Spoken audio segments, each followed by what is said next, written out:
Assalamu alaikum. Welcome to my YouTube channel. Students, today and in today's class, we are going to talk about part 2 of present indefinite. Present indefinite का part 1 हमने पिछली class में पढ़ा था, तो आज की क्लास में हम प्रेजेंट इंडेफिनेट का दूसरा पार्ट पढ़ने जा रहे हैं। सो स्टूडेंट्स, क्लास शुरू करने से पहले अगर अभी तक आप लोगों ने मेरे चैनल को सब्सक्राइब नहीं किया तो प्लीज़ सब्सक्राइब के बटन पे क्लिक कर दें, और अगर आपको मेरी वीडियोस पसंद आ रही हैं तो प्लीज़ ज़रूर लाइक के बटन पे क्लिक करो यार।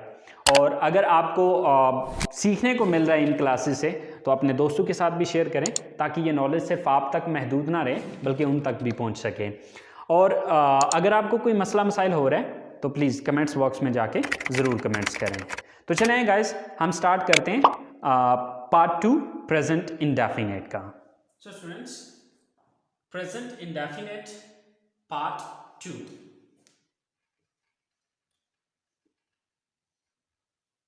ये क्या है इसका पार्ट 2, राइट।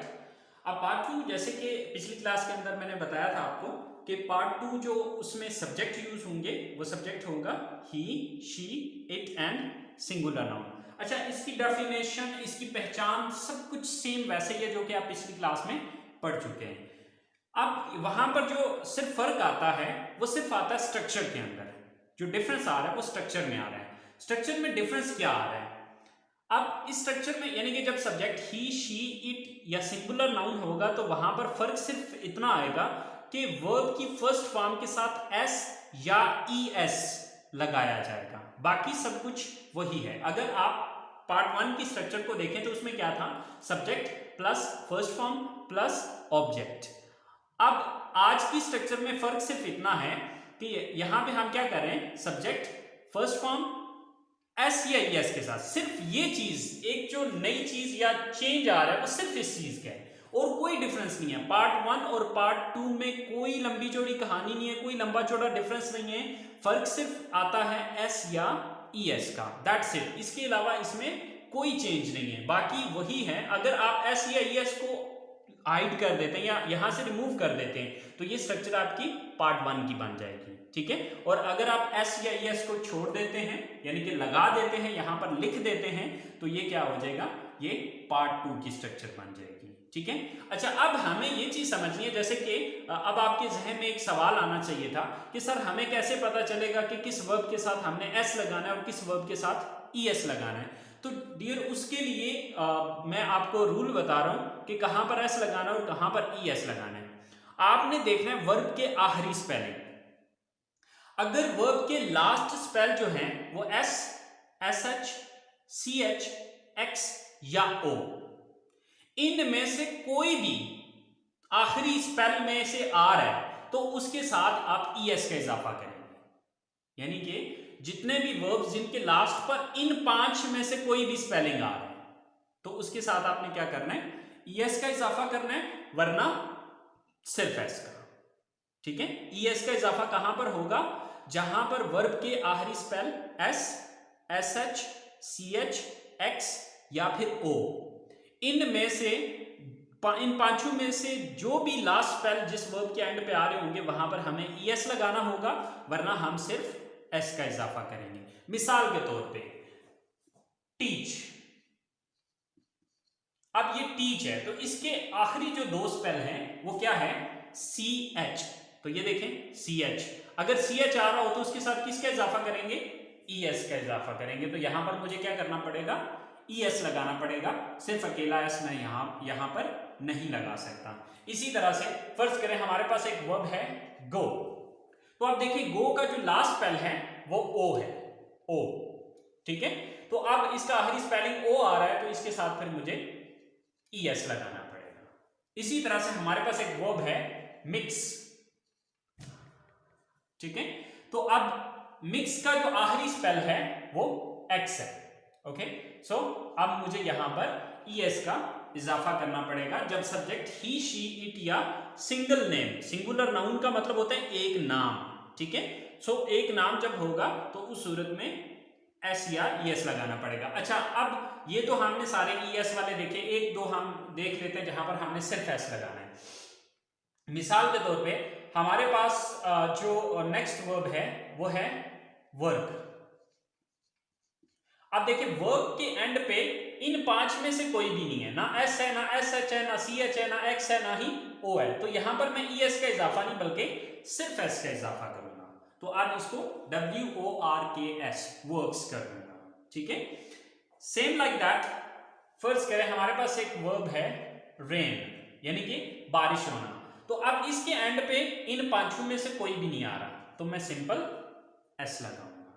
तो आई होप सो आपको इस एस या ई एस वाले चक्कर की समझ आ गई होगी। तो चले हम सेंटेंसेस बना के देखते हैं कि हम इसके सेंटेंसेस किस तरह से बनाएंगे। सो स्टूडेंट्स, आयशा अपना वक्त जाया करती है। सो यहां पर सब्जेक्ट क्या है? आयशा।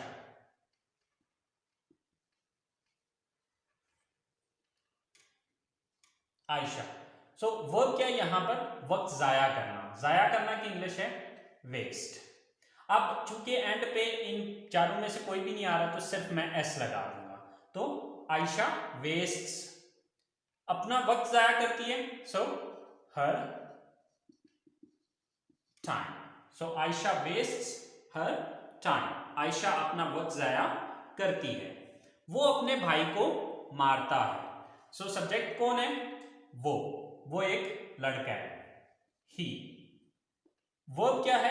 काम क्या करता है? मारता है, बीट। अब देखें आखिरी स्पेल क्या है, यानी कि इन चारों पांचों में से नहीं है तो यहां पर सिर्फ एस लगेगा। सो ही बीट्स, ही बीट्स अपने भाई को, हिज ब्रदर, ही बीट्स हिज ब्रदर। वो अपने भाई को मारता है। वो किताबें खरीदती है। सो सब्जेक्ट कौन है? शी।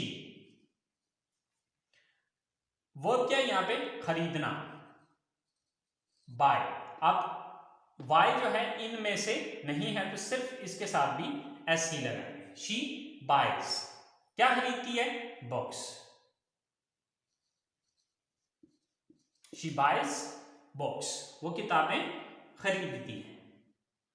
तो स्टूडेंट्स, अगर यहां पर कोई भी ऐसा वर्ब आ रहा होता जिसके आखिरी स्पेल इन में से कोई एक होता तो उसके साथ फिर मुझे ई एस लगाना पड़ता। मिसाल के तौर पे चले मैं एक एग्जांपल ले लेता हूं। जैसे कि हमारे पास एक सेंटेंस है कि वो कॉलेज जाती है, वो कॉलेज जाती है। So she go. अब देखिए इसके आखिरी स्पेल क्या है? ओ है, तो इसके साथ फिर मुझे ई एस लगाना पड़ेगा। So she goes to college, she goes to college, वो कॉलेज जाती है। सो स्टूडेंट्स, ये हमारे इसके पॉजिटिव सेंटेंसेस हैं। आई होप सो अब आपको इसकी समझ आ चुकी होगी। तो चलें अब हम इसके नेगेटिव्स को देख लेते हैं। सो स्टूडेंट्स, नेगेटिव सेंटेंसेस बनाने के लिए अब इसकी स्ट्रक्चर क्या होगी? Subject plus does not plus first form plus object. अच्छा स्टूडेंट्स, अब आपके जहन में एक सवाल आ रहा होगा, और वो सवाल क्या होगा? वो सवाल ये होगा कि सर अब वो एस या ई एस क्यों यहां से खत्म हो गया? यानी कि पॉजिटिव सेंटेंसेस के अंदर हम वर्ब की फर्स्ट फॉर्म के साथ एस या ई एस लगा रहे थे, तो यहां पे क्यों नहीं आ रहा? तो बच्चे अभी भी यहां पर भी एस या ई एस का यूज हो रहा है, लेकिन वो कहां पर हो रहा है? वो यूज हो रहा है आपके डू के साथ। अब देखिए डू का आखिरी स्पेल क्या था? ओ।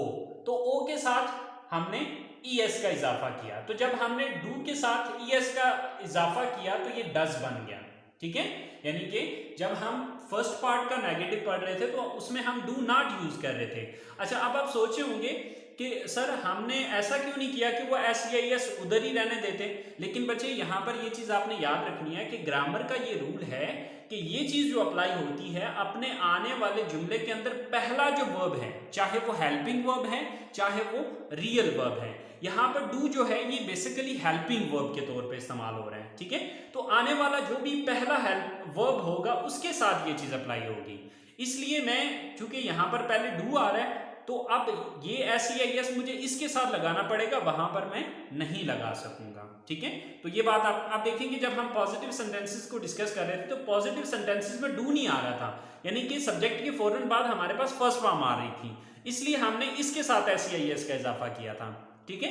लेकिन अब जब हम इसका नेगेटिव बना रहे हैं तो नेगेटिव बनाने के अंदर हमारे पास डू आ रहा है, यानी कि सब्जेक्ट के फौरन बाद डू आ रहा है, तो जो डू हेल्पिंग वर्ब है इसके साथ हम अब ES का इजाफा कर रहे हैं। S या ES का इजाफा करना था, लेकिन यहां पर सिर्फ ES का इजाफा हो पाएगा। क्यों? क्योंकि इसके आखिरी स्पेलिंग जो डू के हैं वो O है, तो O वाले स्पेलिंग जहां पे एंड, जहां पे जिस सेंटेंस सॉरी जिस वर्ड का एंड जो है वो O पे हो रहा हो उसके साथ हम S नहीं लगा सकते बल्कि ES लगा सकते हैं, ठीक है। तो इसलिए हमने इसको डू की बजाय डज कर दिया और वहां से वो S या ES का चक्कर खत्म हो गया। क्यों खत्म हो गया? क्योंकि वो ऑलरेडी यहां पर हम कर चुके हैं, ठीक है। तो हमारे पास पहला सेंटेंस है, वो कपड़े सिलाई नहीं करता है। सो सब्जेक्ट कौन है? वो, यानी कि वो एक लड़का, he, then does not। सिलाई करना वो क्या है यहाँ पे? सिलाई करना। सिलाई करना की इंग्लिश जो है वो स्टिच भी होती है और सीव भी होती है, आप दोनों में से जो मर्जी यूज कर लें। सीव, he does not sew। क्या सिलाई नहीं करता है? कपड़े, the clothes। He does not sew the clothes। वो कपड़े सिलाई नहीं करता है। सेकंड सेंटेंस है हमारे पास, सोनिया अपनी अम्मी की मदद नहीं करती है। सो सब्जेक्ट कौन है? Sonia, then does not.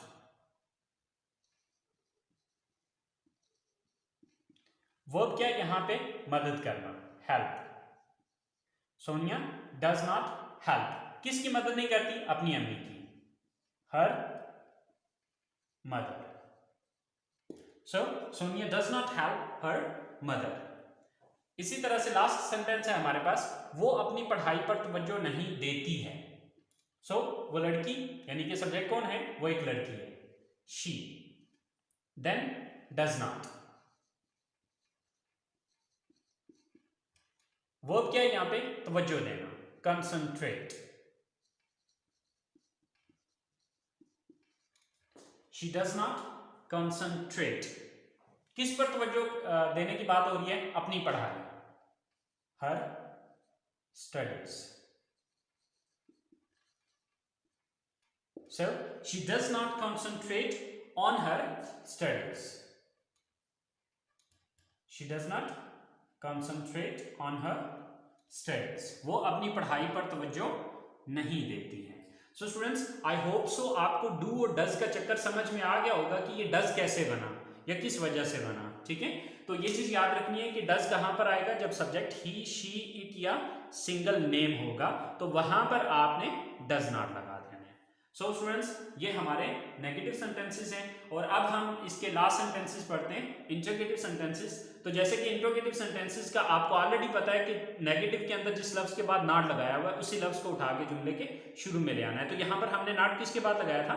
Does के बाद। तो इसी डज को उठा के सेंटेंस के शुरू में लगाएंगे तो ये इसका इंटरोगेटिव बन जाएगा। तो चलिए आइए देखते हैं इसके interrogative sentences.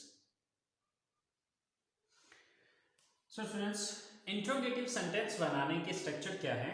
First of all does, then subject, then first form of the verb and then object and at the end there is a question mark. So हमारे पास सबसे पहला सेंटेंस है, क्या वो मोबाइल फोन मरम्मत करता है? सो सबसे पहले डज, देन सब्जेक्ट कौन है? वो, यानी कि वो एक लड़का है, डज ही। वर्ब क्या यहां पे? मरम्मत करना, mobile phone sorry repair, does he repair. मरम्मत करना की इंग्लिश क्या होती है? रिपेयर। Does he repair. क्या रिपेयर करने की बात हो रही है? Mobile phone.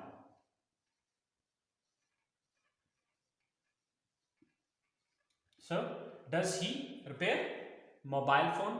क्या वो मोबाइल फोन रिपेयर करता है?